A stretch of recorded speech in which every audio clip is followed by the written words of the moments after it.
going to So we're back with Gus, and this is Gus's head. Hello, Gus. Good boy. Right. The tear staining and the what we call eye bogies, you really do need to get them out every day, because otherwise, especially on the Lhasas and the Shih Tzus, they build up nastily and then they stick to the eye and it's quite uncomfortable. If you have got a little nit comb or a little comb, it's quite good to tease out all the tears. Okay. So all this stuff you can buy from Amazon anyway, yeah? Yeah, yeah. If it is really thick there, you can put a little bit of Vaseline just into the corners of the eyes just to start loosening it up. Right. So it might take a couple of days. But if you don't remove it, what happens is the tear stainings, they sit against the skin and they cause that skin to become very red and sore. So the fact Gus has got tear stainings due to what? Tear staining is due to the way the eye sits. Some dogs' eyes sit more forward, which then the tear canal, their tears spill over. Right. And the tear staining is actually really what it is. It's staining the coat. Yep. There is nothing you can do about tear staining. It is in certain breeds a lot more, and in other breeds with their darker you don't really notice it. But Gus's eyes do sit a lot more forward, so he does have tear staining. Right. And a good boy.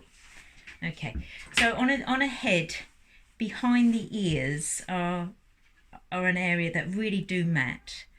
So that's pay attention to behind the ears. Again, Gus has got a little mat here. So same process. process. You can, if you've got some detangling spray, put it on, and does that really help? It does help get rid of the knot. The only trouble is I find with all my dogs that if I spray anything onto their coat, it seems to then make the coat become dirtier quicker, which makes... Sorry for that brief interruption. Behind the ear are where we mat. So again, tease the mat out. And this one isn't going to come because it is quite tight there. So I am going to take my scissors and I'm just going to go down. So on the scissors front, you've got blunt nose scissors there, or square nose, whatever they are. I've got what I call my thinning scissors. It's easier. But if people are at home, good pair of kitchen scissors, or kitchen scissors are not good. If you've got nail scissors or anything like that, kitchen scissors are too heavy. So they need to be controllable, yeah? They need to be controlled and very sharp. Okay. So again, I'm just going to... So stick your scissors through the knife sharpener. Just going to...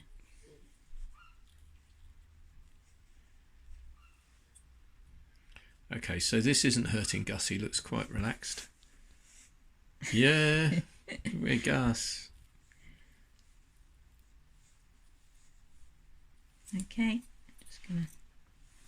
There he is. There he is. Right, so again with your slicker brush, start working behind the ears. Okay, so that's behind the ears, and guess what, they got two ears, so same rinse and repeat for the other side. And then which direction do you brush in when you use a slicker brush? And what are the prongs like, the tines, what are they like? On this one, because of Gus's coat, they are quite firm. Right. If you had a silky breed... What's the right direction? I see they... the right direction is you don't want to move the slicker brush across that way. As you can see, it moves the pins, it breaks the pins. Okay. Which then, when you're grooming the dog, would hurt them. So you want to take your slicker brush and you want to go down the dog or up the dog. Okay. So it's really not the question... side like that. That's not the way to do it. So it's down the dog or up the dog. Okay, so that's one ear. You're brushing out the rest of the top of the head. Doesn't suffer from much, but then you've got the ears. The curly coated breeds will not, again, because the ears are really important, that we make sure that there are no mats down at the bottom of the leathers. So you feel to the edge of the ear. You can flip the ear over. Again, Gus has got lovely healthy ears, nice pink. They don't smell, there's no wax, there's a bit of hair in there, but don't remove that. So the mats would form right at the bottom of the ear here, right. The tip of the ear, and it will form along here because that's where the dead hair falls out. So you pay a real attention, and sometimes it's easier on this one with a comb to actually just start combing the ear out. Yeah, less prickly than it's less. Yeah, it's not going to stick in. Okay, flip the ear over, and again start working the. So you caught that? There's little knots beginning to form there. You caught those just in time, yeah? Just in time, yeah. Sometimes if dogs have sort of waxy ears and it's sort of slightly weepy, this area would become very sticky. So again, just make sure you pay attention. There we are as a start of a little mat. It's a nice little corkscrew there on Gussie.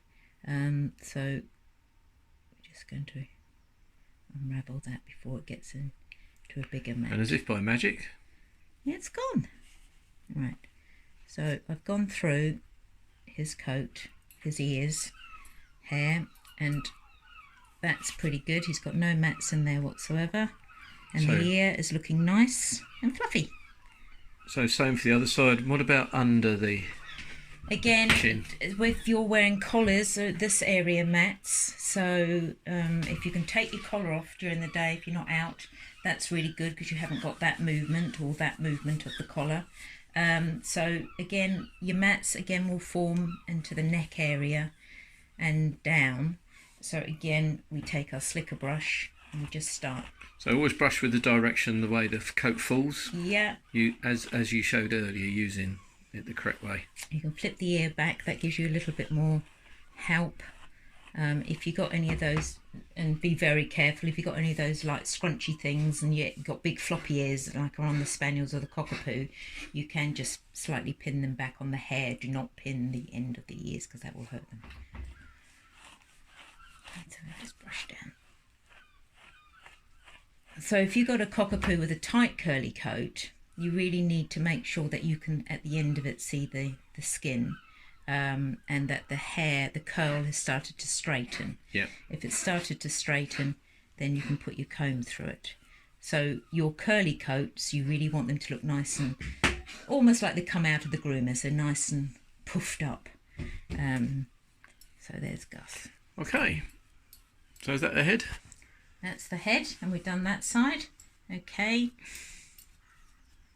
Right. So next up is the favourite bit, is the body. Okay, body. Let's come back to that in 2 seconds.